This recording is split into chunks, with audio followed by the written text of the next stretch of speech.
Everybody to the End Hunger Warehouse. We're here tonight to have a combined joint discussion of the One Maryland One book and End Hunger, having an End Hunger food sorting event. As you can tell, we're in a nice location, and I wonder why we're in this nice location. This is the best location for a food discussion ever. So why would you say that? I just like getting out into the community. Yeah. Oh, okay. Well, we try to get everybody related and relevant. Okay. And I've got some other reasons too, but one of the main reasons is because our book that we're discussing for the One Maryland One book is The Boys in the Boat, and it is about crew rowing, and it requires a lot of skill and a lot of teamwork, and so does End Hunger in Calvert County require a lot of teamwork. So the Calvert Library has partnered with them and for this discussion and this event tonight. And before I go any further, because I'm going to let Robin Brungard talk about End Hunger, I want to let you all know that I'm going to pass out these surveys of the experience tonight and to fill out before we leave tonight. I didn't have an intention of showing. Well, you're fine. There's Anyway, plenty of great. space, so come on in. Welcome. Yeah, welcome. Good. Oh, no, 9 minutes late. You're fine. Okay. Join us. Good. You haven't missed much yet. We're just talking about why we're meeting in this I'm location. Joe. Hi, Joe. Joe, Hi, and this is Joanne. I'm Robin. You should get a little name tag. Hello, Robin. This is Doug. Hello. And I'm a Hello. different Robin. And I'm Vicki. Good And evening. good evening. Thank you for coming. And we're having this discussion of the combined book Boys in the Boat for the One Maryland One book and the End Hunger in Calvert County because of the teamwork discussed in this book about the boys in the boat. And I was just getting ready to pass around these surveys if you could fill one out before the end of the day, before we leave tonight. So did you want to say something more about End Hunger, Robin? Let me talk a few minutes about what End Hunger is, and I'm not sure how much you know about it, so I'm just gonna give you my elongated elevator speech so you know a little bit more about it. End Hunger started in 2008, and it was launched out of a realization that hunger in Calvert County was very different than what we thought. And what we learned after looking at our food pantry clients and talking with them was that in Calvert County, people were not mentally ill, they were not addicted, they were not homeless. We had what we like to call the working poor, that at least one person in the family was already working a 40-hour-a-week job, and they just weren't making enough to make it in Calvert County. We all know how much it costs to live here. It's a very expensive place to live, and this whole region is so. And we realized that, and we also realized that we could do something about it. And so End Hunger was launched, and the biggest thing we did our first year was try to convince Calvert County that we had a problem, because as you guys do, we're very wealthy, it looks very good, and nobody believed that hunger was an issue in this county. In fact, it is. Over 10,000 people in Calvert County use Calvert County food pantries each year. That's 11% of our population. And the vast majority of them, like 40%, are children. So often what you're doing is feeding the child who's sitting next to your child in the classroom, or it's your bus driver, the person who's checking you out at the grocery store or a Walmart. You're not going to be able to live in this county working for $10 an hour. And at that point, you are earning too much for any benefits. And, generally, welcome. We're just talking a little bit about End Hunger.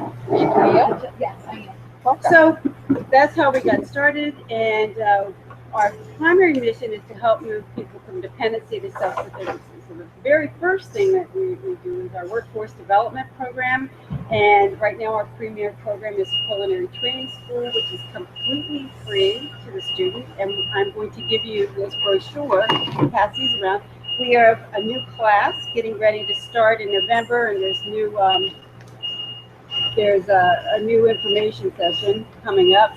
So we would like to encourage, if you know anyone that might be interested in this, but the culinary training program is 6 weeks in the classroom where they get national restaurant certification, They work for 2 weeks out in an internship with one of our local restaurant partners here, and over 70% of our students are hired right in. They're trained up to a line cook level. And we are opening a barista, a cafe management program. We've just built a coffee shop, a complete coffee shop, and all this is being done with grant money that we've done. And we're getting ready to start a parallel program so that they can do cafe management as well. So that is what we do in terms of career training, and then the partners in the community, which is why this is a good fit. One of the reasons it's a good fit for this program is that we can't do this alone. So a lot of our students are challenged with different things. For instance, it's very difficult to get affordable childcare. Or if you're good for the program, but the minute your car breaks down, you're done. You're not going to make it to school. So we have garage owners who say, you know what, I'll take one student's car. And we're just going to keep it on the road and keep it going. We have childcare providers who either give us one free spot or a reduced spot. We have folks who offer mental health things for free counseling, because sometimes there's a stressor or something that's going on. We have chefs coming in and doing guest training. We have PNC Bank sends folks in to help people learn how to do basic budgeting and financial life skills that everybody needs. So it's really the community all getting together and doing this. And there's over 150 businesses and every school in Calvert County, government organizations, social services organizations like the library, and we're all united behind the idea that we can end hunger. We do realize that we're not going to do that right away, and there's still 10,000 people looking for food. So the warehouse here is what you see behind. We have 12,000 square feet. They support over 40, and I think the last number is 46 feeding organizations. Every food pantry in Calvert County is a member. And we also support the backpack programs, the school backpack programs for the elementary school. We're starting to get into the middle school a little bit. They also do a really cool one where we're supporting for high school students who have lunch at 10 o'clock and then they're on the football team or whatever, and then they don't get anything until 8 o'clock at night.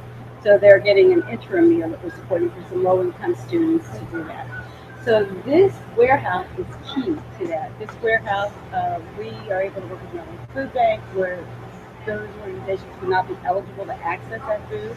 We also work with Farmers for Hunger and other produce. So we put more produce out in this county in terms of being able to give it to the food pantries and the money to be able to do it. It's about 1.5 million, 500,000 pounds of food that goes through here. So it's a lot of food that you see. And we never charge any food pantry anything. All this is, we use fundraising and grants to cover the cost of the occupancy here, the electricity, the utility, the staffing, all that. Our partner pantries don't pay a single cent for anything. We want them to focus on feeding families. The only thing they ever pay is there's a shared maintenance fee that Maryland Food Bank charges, but we don't. We never want to earn a dime from any of them. So we provide all that. But another example of teamwork is when we got this building, there was no concrete on the floor. It was dirt. And there was no doors. And Howland Concrete and Cheney Enterprises came in and each poured half of this building so we had concrete.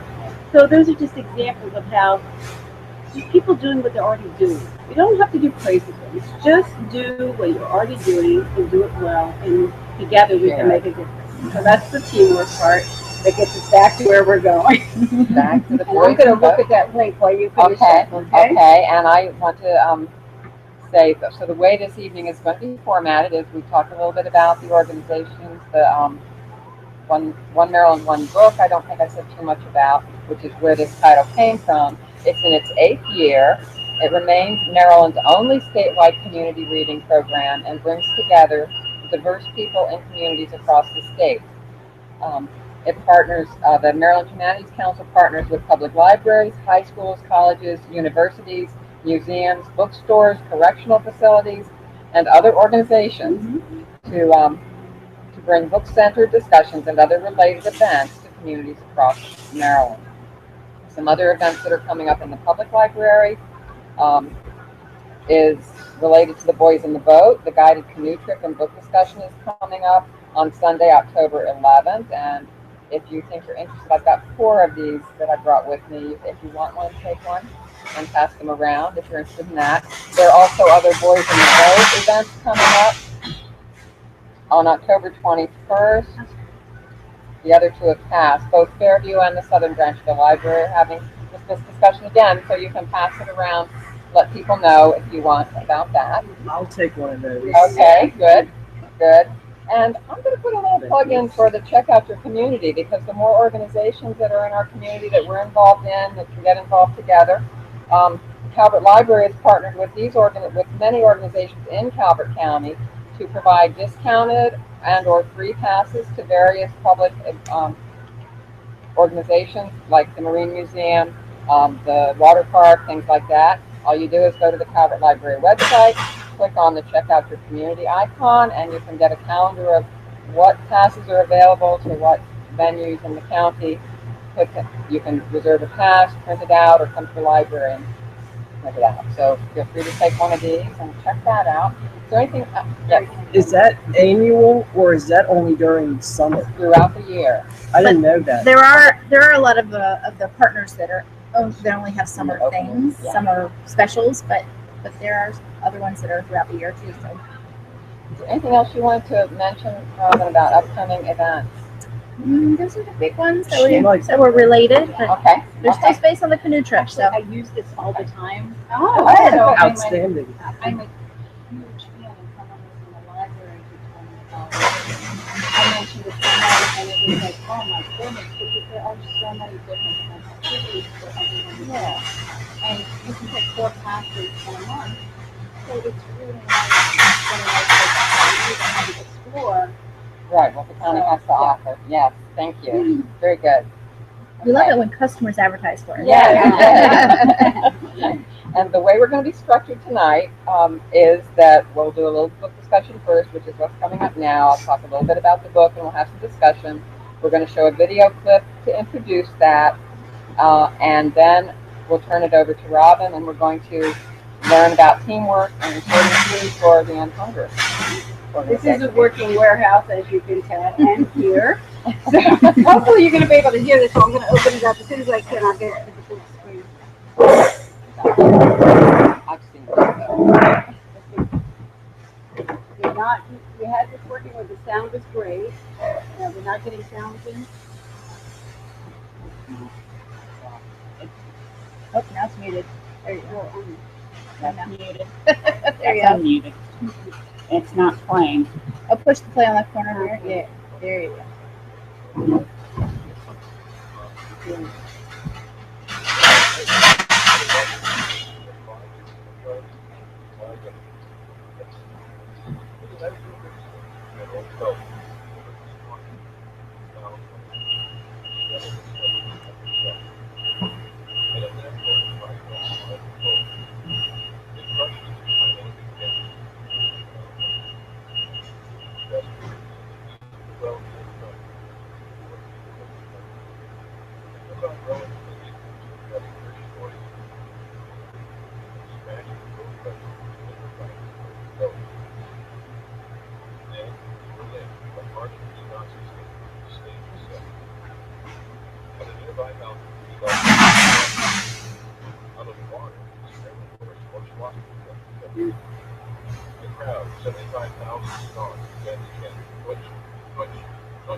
really well. No. The pictures are really good to just see.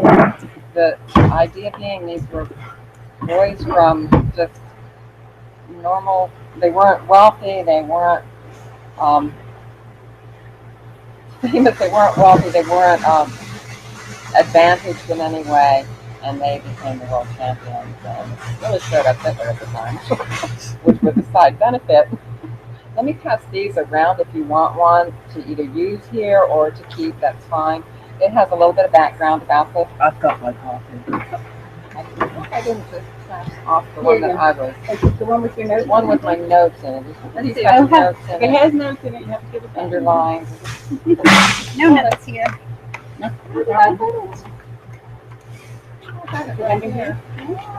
Well, that's really weird. It'll be the last one you. That's underlined. There it is. Got it. Underline? Okay, I need the underline. There it is. Thank you. That wasn't mine. Okay. There's only extras. Okay, great. So, the Great Depression from 1929 to 39 was the most severe and prolonged economic downturn in the history of Western industrialized world. By 1933, more than 25%, this is all in here, I'm just taking highlights, more than 25% of the civilian labor force was unemployed. Nearly half of the country's banks had failed. Until Congress passed the Social Security Act in 1935, the U.S. was the only industrialized country without Social Security or unemployment insurance.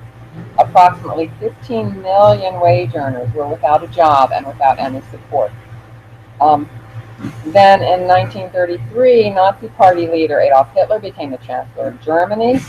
His party considered the Germanic people to be the purest representatives of the Aryan race, and that they were the master race, and that they needed to eliminate other undesirable races, which included Jewish people, Romani people, known as gypsies, homosexuals, those with intellectual disabilities. So he was going to, well, we all know what he did. But Hitler and his inner circle saw the 1936 Olympics as the perfect opportunity to sell their philosophy. And that's where this story comes in. Visiting athletes at the Berlin Games saw Germany the way the Nazi Party propagandists wanted them to see it. Clean, peaceful, tolerant.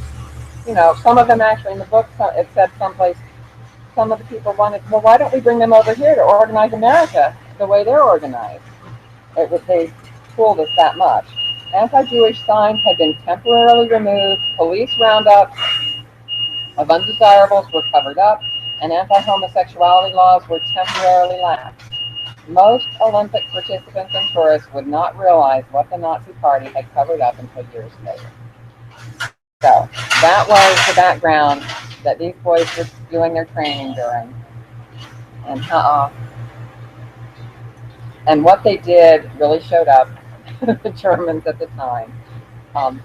So now let's just get into a discussion of it, I guess. Let's see, let me be sure there wasn't something else that I wanted to say first. No, that's good for now.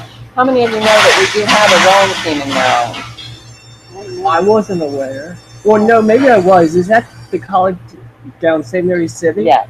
I never knew that. I knew they had a sailing club, but that's yes. They have rowing, but they are just starting to have actually varsity rowing and to do intercollegiate competitions. So you can pass that around and look at it if you want. That was from the Calvert Recorder. I didn't mark the date down on it, but it was in April, I think. So, how many of you, have you all had a chance to read the book or read parts of the book or most of the book? Okay. In a couple of years. In a couple years, okay. Remember the name, Okay. right? Okay. Well, in one word, what one word or phrase would you think of after reading the book?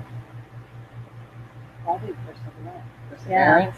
That's a good one. Anyone else? Toughness, I know. Toughness? Amazingly Yeah, tough, but toughness. it goes along with that perseverance. But yeah. Grit? It's not one word, but strength of character. Strength of character? Anything else? Teamwork? Yeah. Teamwork? resourcefulness. Resourcefulness, yes. Yeah. Yes, very much so. Like income? What? Like income or resources? Yes, resourcefulness. And not under the best of circumstances, not with a lot of wealth, not with a lot of resources. So, did you know much about rowing before reading The Boys in the Boat? Jan did. She used to be a coxswain. I rode. You I rode. did. Right, Yeah. but you did. Yeah. In high school. You were coxswain? I was, and I had a single too that I raced in. Yeah, but mostly I hopped in the guys' boat, and yeah, it was a life-changing experience. You know, it sort of framed my whole rest of my life so far because of the dedication of the colors to row and just the amount of physical fitness training and the benefits of that and teamwork. I mean, it's just so very creative. It has a wonderful impact on growing and a lot of sports. You know, I didn't know a single thing about sports at all. So, you know, for me, I really spent my whole life. Well, my oldest rode for Princeton for a while, and his commitment was just, Mom, we're in the boat for at least 3 hours a day, and then the team practices another, you know, in the weight room for another 2 hours. But we're expected at least a few more hours on top of that on our own for conditioning. So he had stayed with it for a period of time, but he had managed his football in high school. Yeah. So that So repetitive. Well, no, because the He was real concept, big, like, yeah. it just, he made the team, he rose for a while, but I think, like, you know, this camaraderie between the boys, and, you know, the things that you set up with people who support the team forever. I mean, that just sits in place and stays in place, and I noticed that with the book, how when there wasn't enough money available.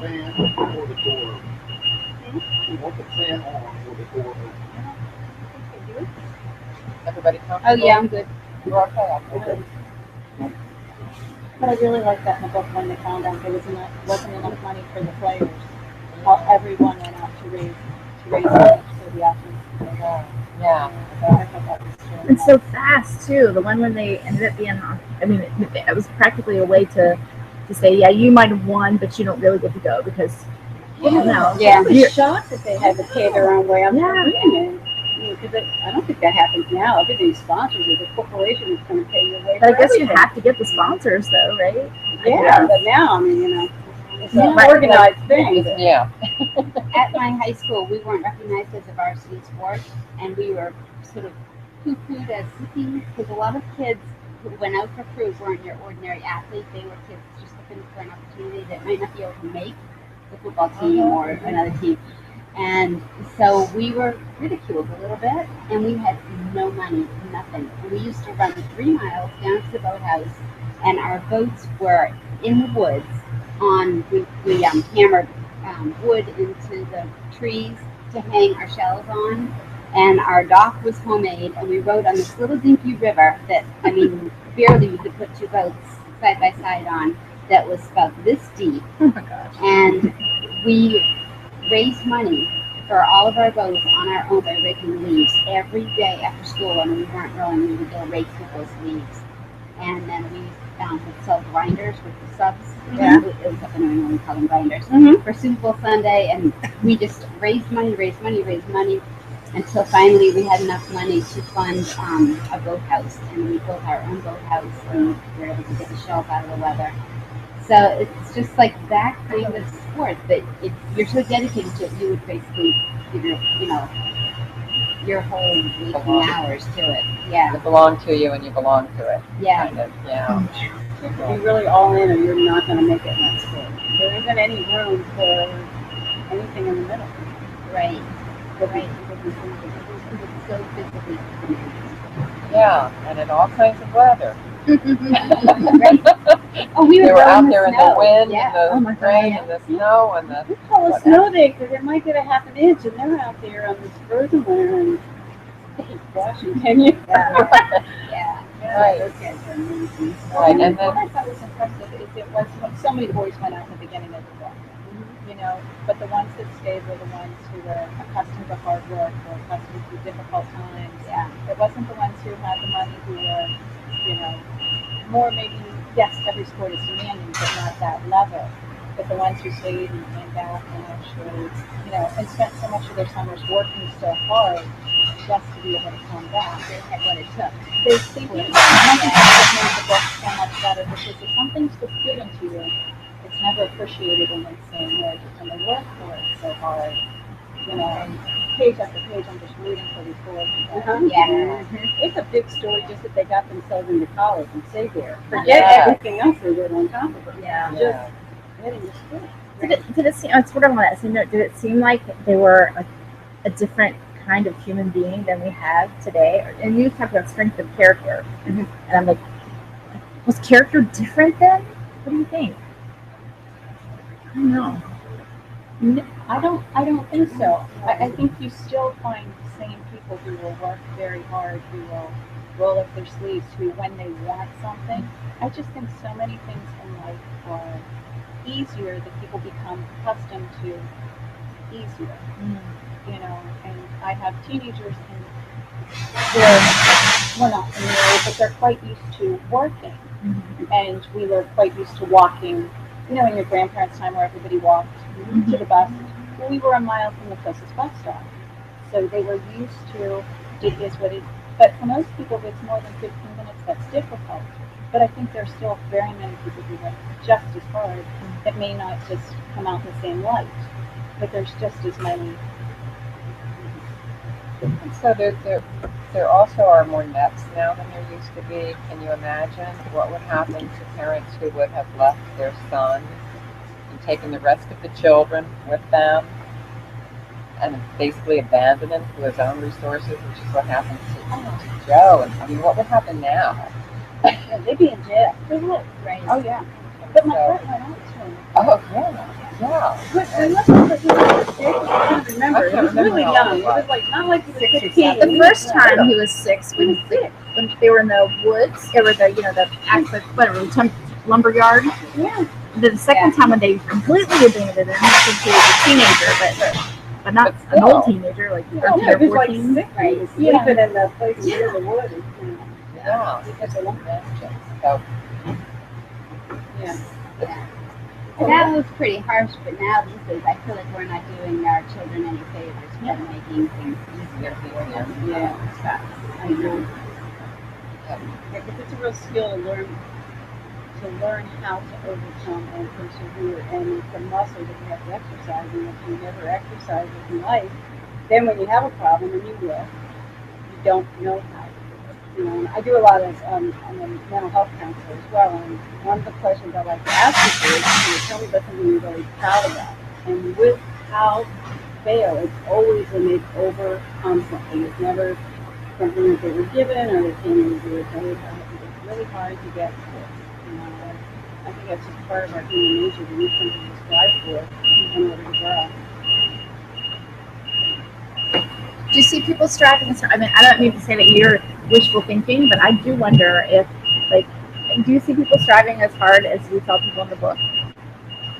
Today, Yeah, I don't think they're required to. I mean, yeah. you're going to, I mean, it was survival back then. I mean, you didn't eat, you didn't have heat. I Right. mean, you know, and Wow. there was no safety net, but that all happened after like 1940, 38, 40, when FDR and stuff. So there was no Social Security when we were old. There was no retirement. There was no disability. there was hunger.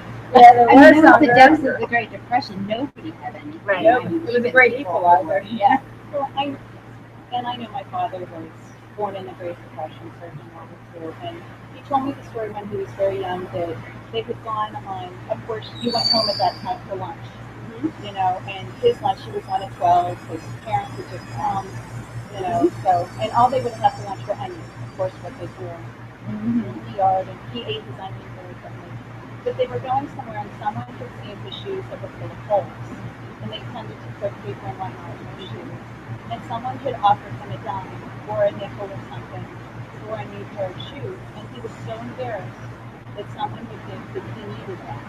So it kind of was his driving force for the rest of his life, that he never wanted to be someone who was looked at that he needed, and he didn't accept the money.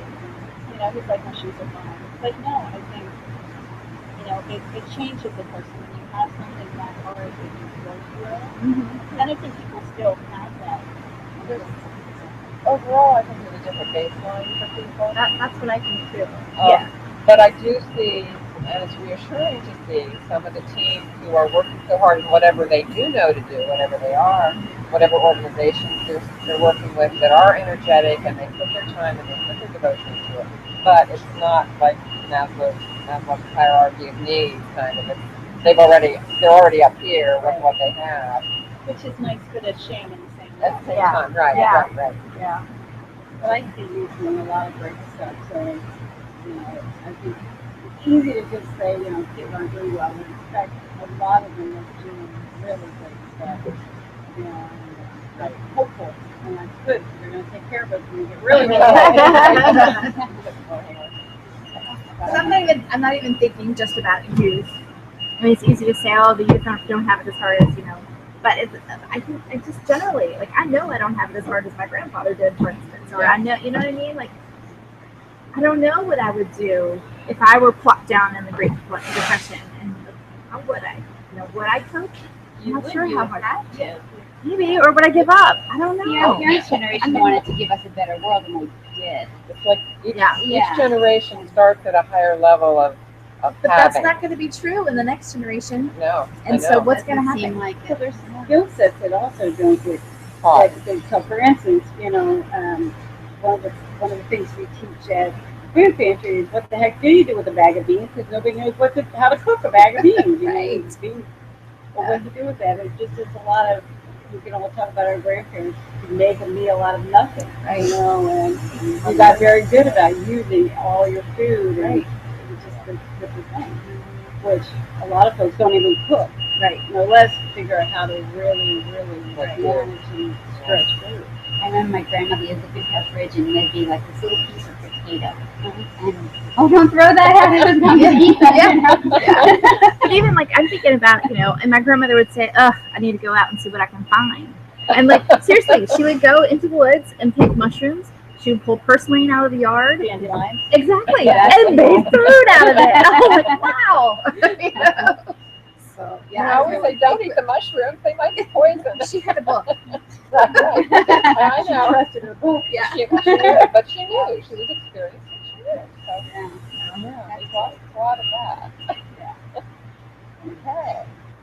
Let's see. Where do we go from there? Didn't they do an amazing amount of traveling, though?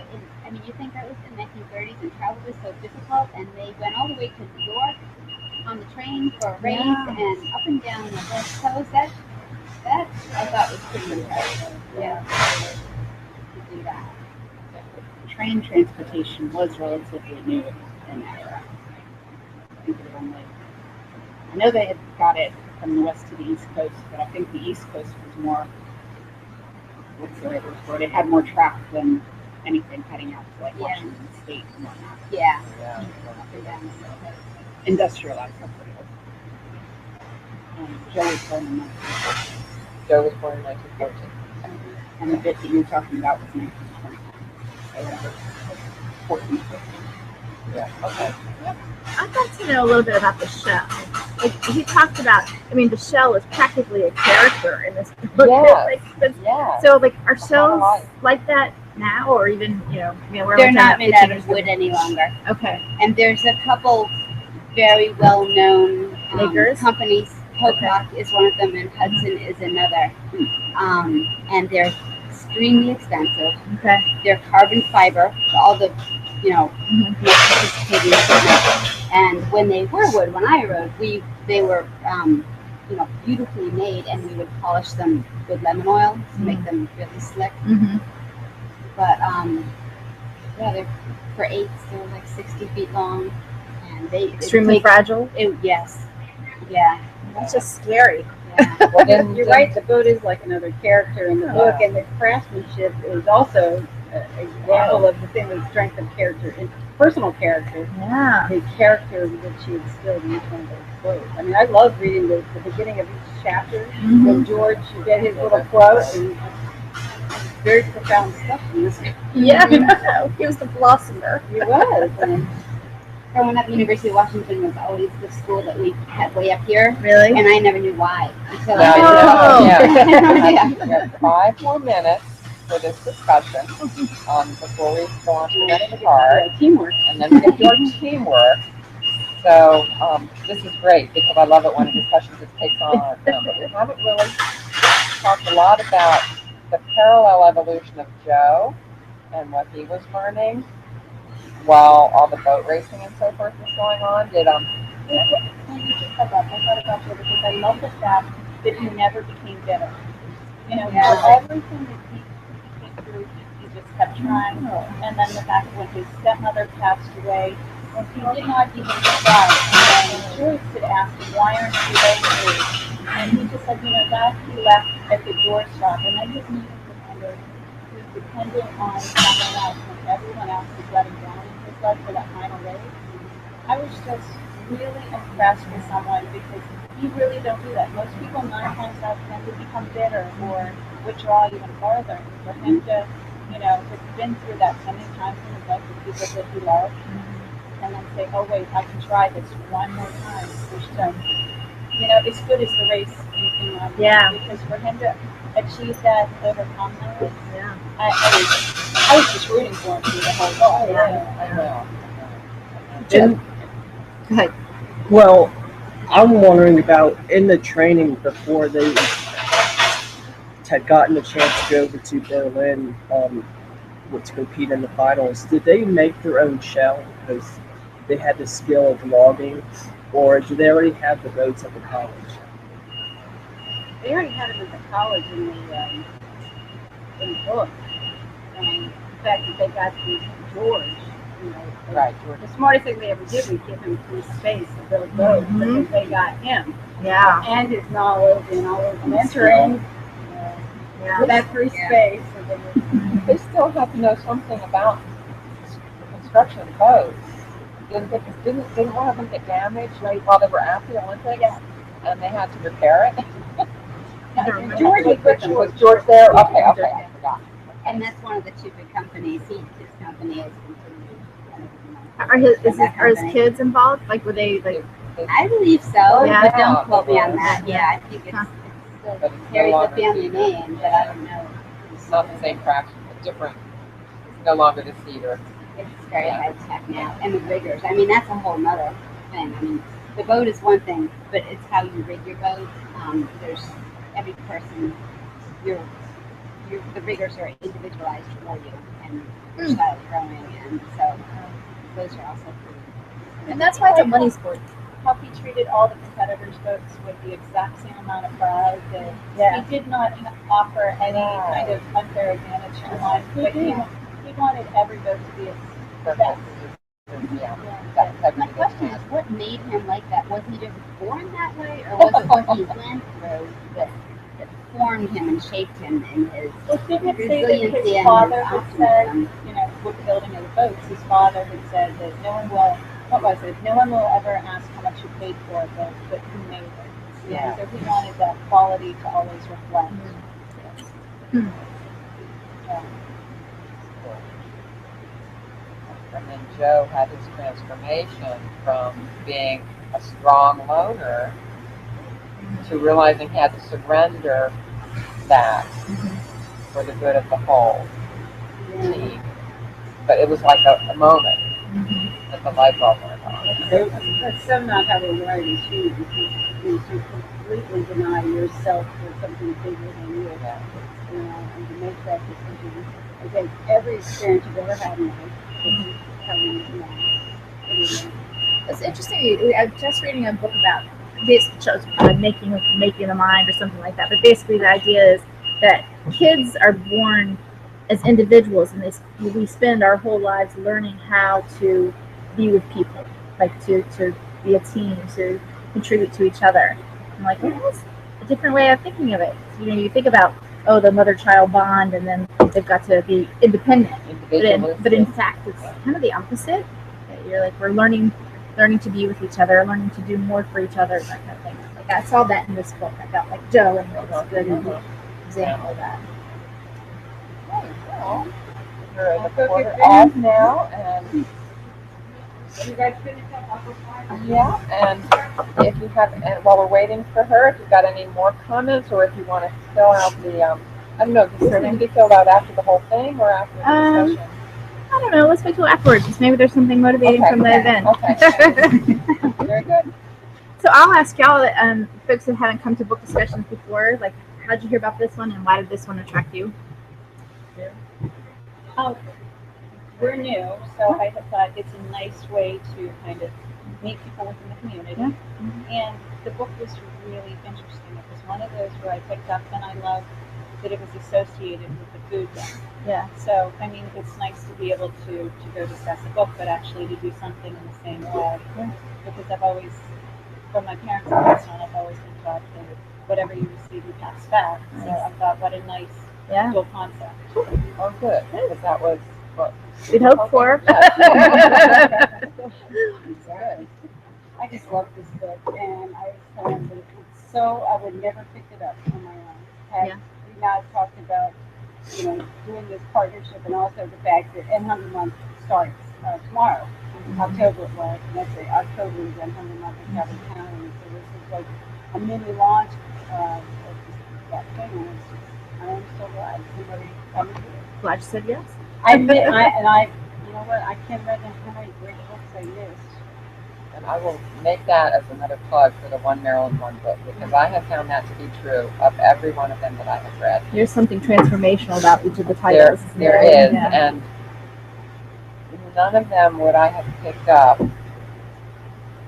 Yeah. Except that that's what they were that year. Yeah. I remember the first one I read was Outcast United, and that was the first year I was working for the library, and I thought, well, I really need to read one of these One Maryland One books. I may go back and pick one up. Exactly. Yes. I think right. All right. We can now be a team. So am I driving? You know what? We can be. I know. I'm gonna see if it recorded at least. Maybe I don't know. Yeah, we'll see what happens. Just for information, that's the sound, the strength of the sound, that green thing. Yeah, and it was lighting up. Yeah, I think the majority of it was above 2. Yeah.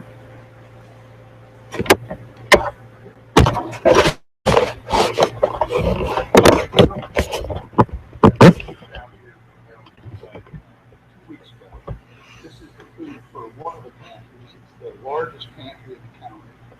So give them a hand. Normally this would just go to them in bulk on pallets, and then they would have to sort it and divide it amongst all pantry clients. So what we're going to do is we're going to divide it for them. What you see here is the product unit. We're going to that box.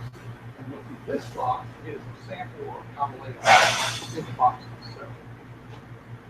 So all those components will fit in here, but then on the top, I'm just going to ask you, I'll get you a marker. We're just going to label it P. What we've done already on those 2 large pallets is PFAP 72. So there are different family sizes. Those pantry managers divide the government food up based on family size. So predominantly it's 72, so everybody will get one of those. And then the larger families, like 5 to 8, will get this additional box. And then the smaller families, 22, have this different box altogether. So a component in your box is going to go to one of those larger families. So each of the components are laid out here.